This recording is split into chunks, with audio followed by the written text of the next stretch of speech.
next little while, sleep.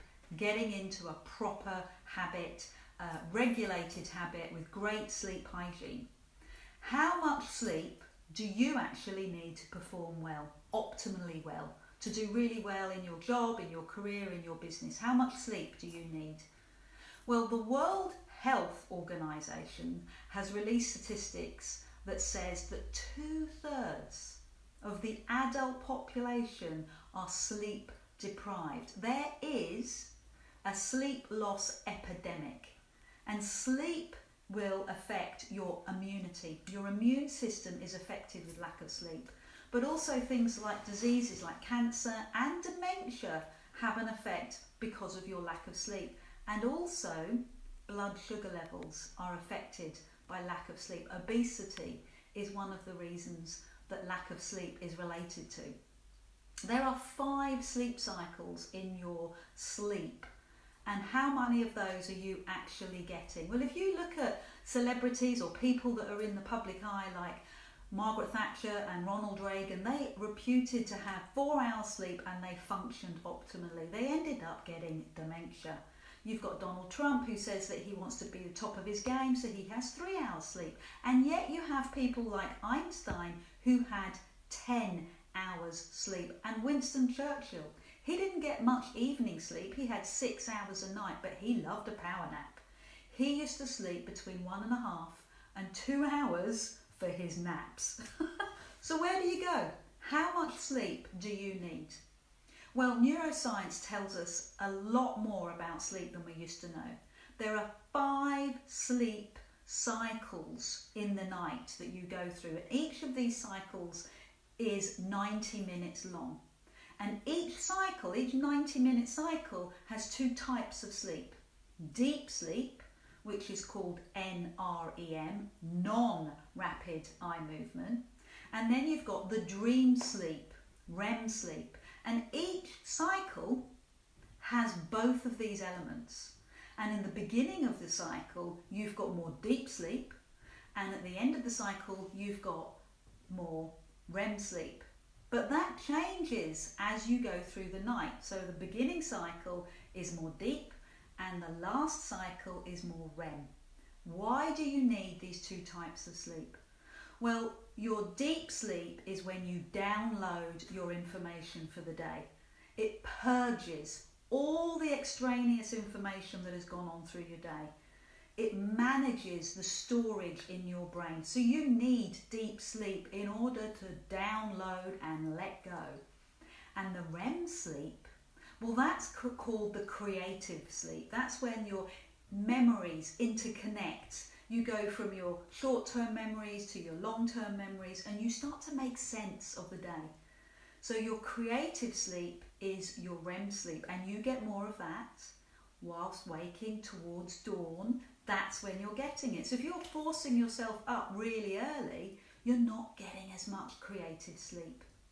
But there are 2 things that you need to know about to get great sleep. 2 processes, biological processes that are going on in your body right now. The first one you know is your circadian rhythm. Humans do it, plants do it, animals do it. We have a 24-hour cycle. It's a little bit more than 24 hours, and that's why we have people that are owls or larks. What are you? Now, I firmly believe that I'm an owl, but I think as I'm getting older, I'm becoming a lark.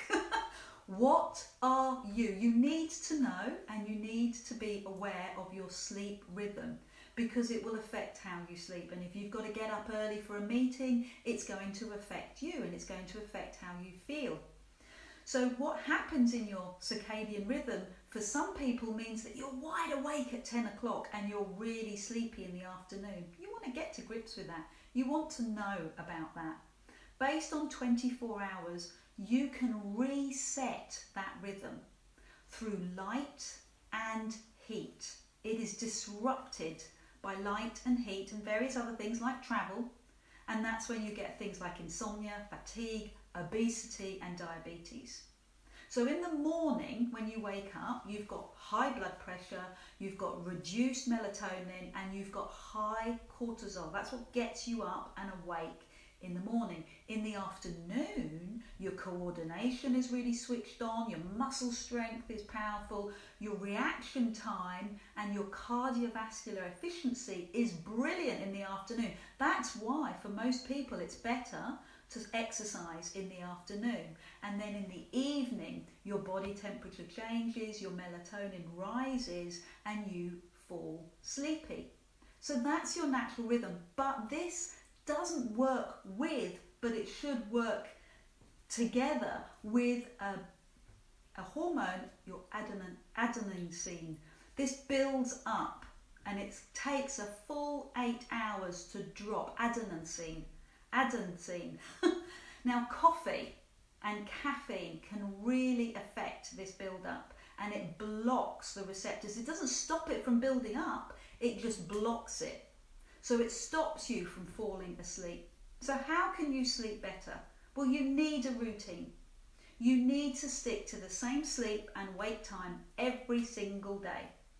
You need to exercise. You need to get sleepy. You can't spend all day on the computer. You need some exercise. And no blue light. Blue lights from your computers, from your tablets, from your Kindles, they all affect your sleep. So reduce those blue lights and make sure that they're not in your bedroom. Is your bedroom a storage space, or it is a place to sleep? Work that out. And bath. Have a bath, because even though it's a warm bath, it's going to cool your inner body temperature. Caffeine has a half-life of at least 5 hours. So if you're drinking a cup of coffee in the morning, it's going to take you 5 hours to get that out of your system. So bearing that in mind, knowing the time that you want to go to sleep, avoid your caffeine. So make sure that you stick to your routine, and let me know whether you're an owl or a lark. Take care. I'm Adele from Get Gorgeous. I'll speak to you soon.